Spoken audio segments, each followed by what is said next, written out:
Hello friends, welcome to my channel Katha Manthan. Today I am going to tell you an ISC poem, Dover Beach, written by Matthew Arnold. Summary of the poem. One night, the speaker of Dover Beach sits with a woman inside a house, looking out over the English Channel near the town of Dover. They see the lights on the coast of France just 20 miles away, and the sea is quiet and calm. When the light over in France suddenly extinguishes, the speaker focuses on English side, which remains tranquil. He trades visual imagery for oral imaginary, describing the grating roar of the pebbles being pulled out by the waves. He finishes the first stanza by calling the music of the world an eternal note of sadness.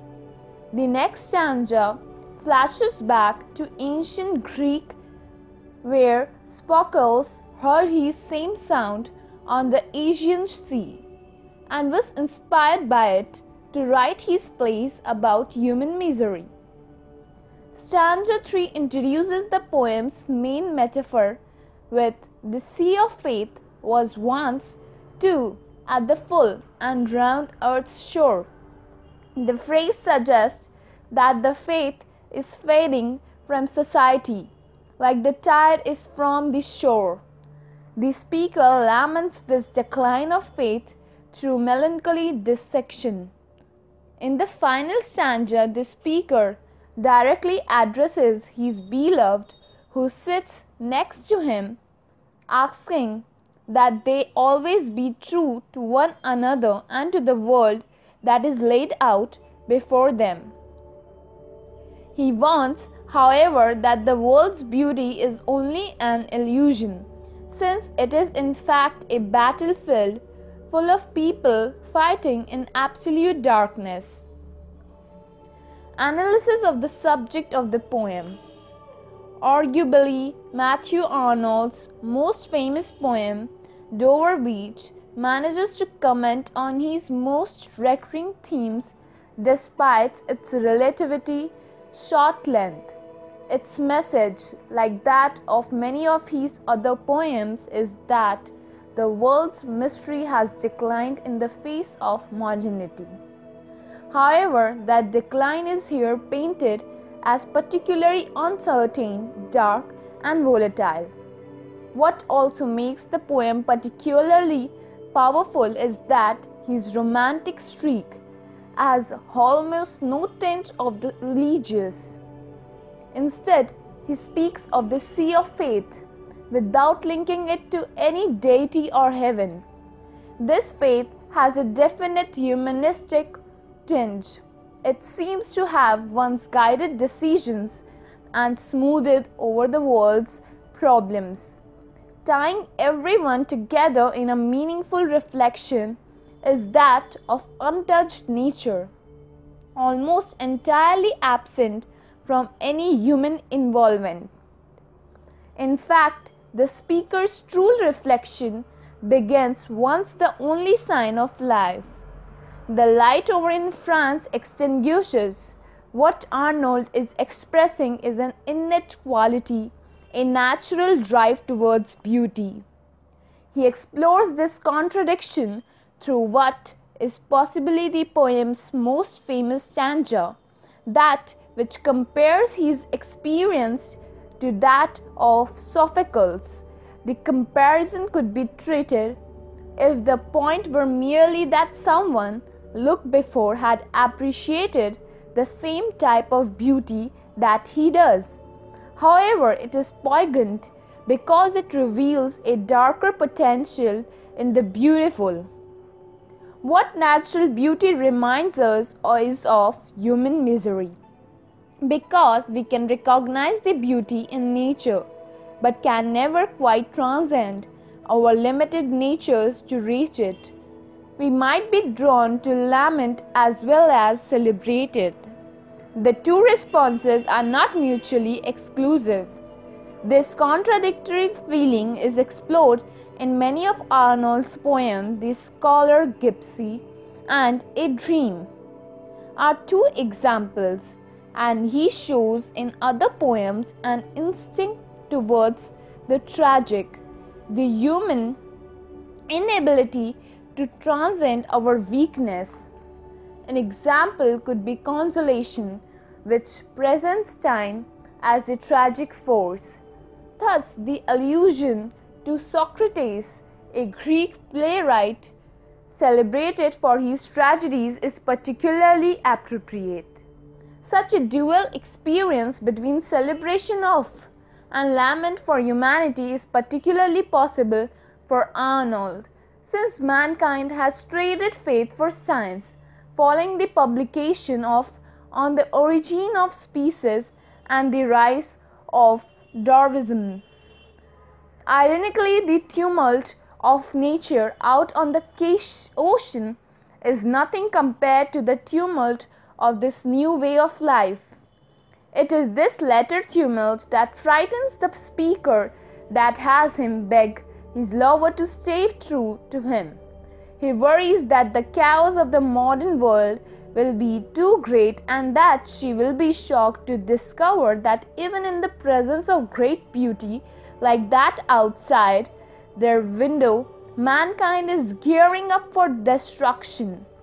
Behind even the appearance of faith is the new order and the hopes that they might use this moment to keep them together despite such uncertainty.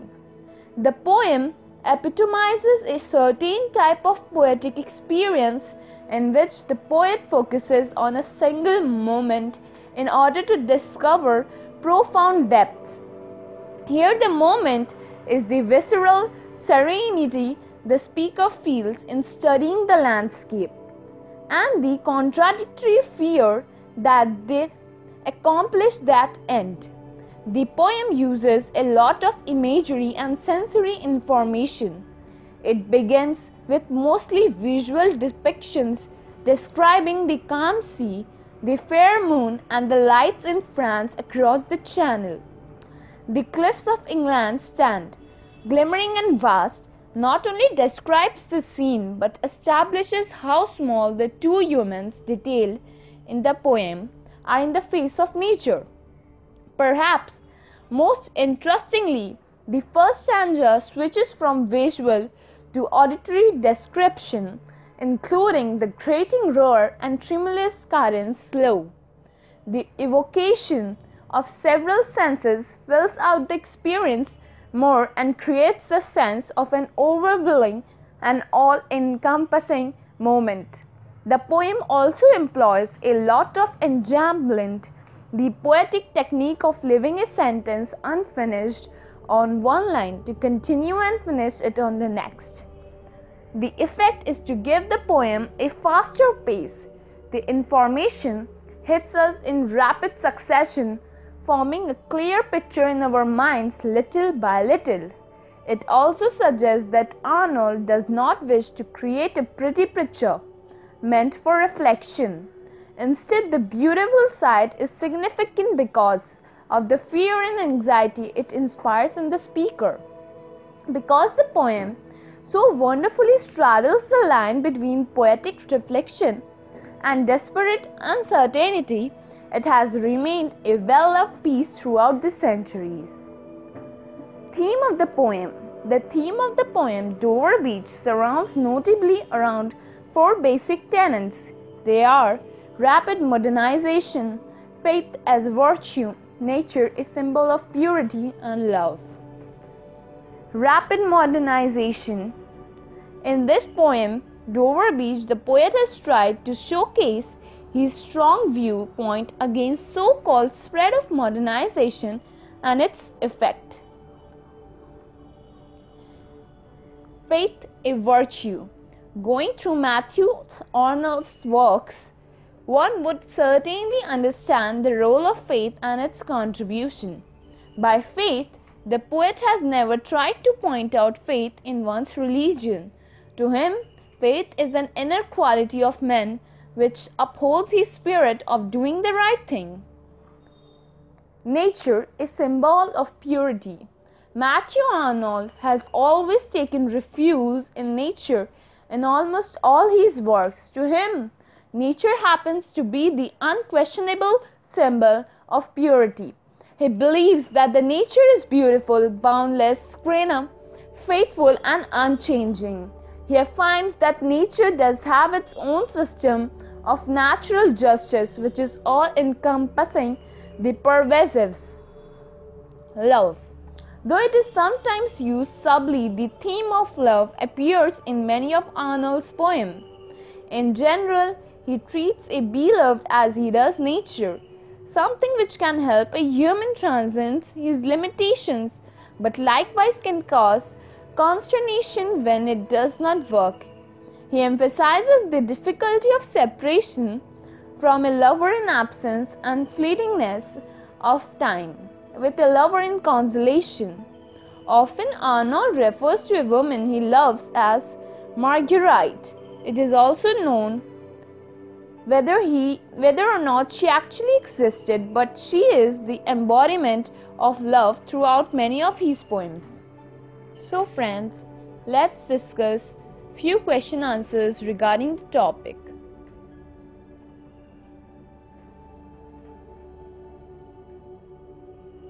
Write a detailed note on the imagery used in Dover Beach by Matthew Arnold.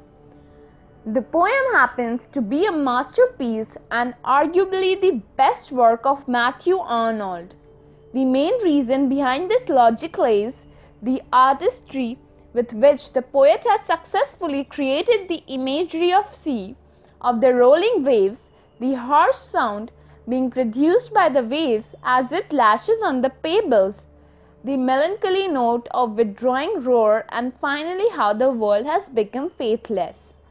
The first stanza of the poem explicitly evokes the visual image, the calm sea, the full-grown tides, the moonlit night, the illuminated inland coast, and the dimming of French coast.